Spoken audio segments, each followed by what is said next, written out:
Uyabona ugodzokera. Varume hama rega ndikutaurireyi.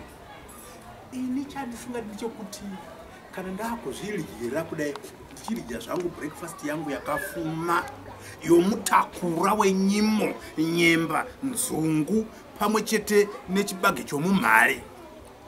Kuwanikwa rimwe vodinga roti tucha richipinda gedhi richinanga pano.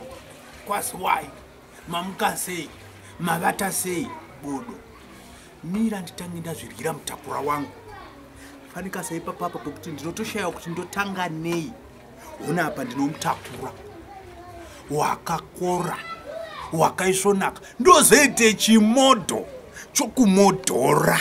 Saka ipapa nechitoshaya kuti ndotanga nei, uriwe unotanga nei. Chimodho chakabikwa kunge keki, chaiswa mazai imomo echizai pudu kunge burare pachuru.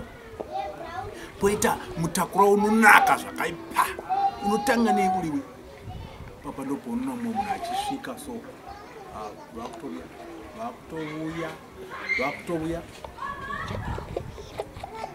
vakutovuya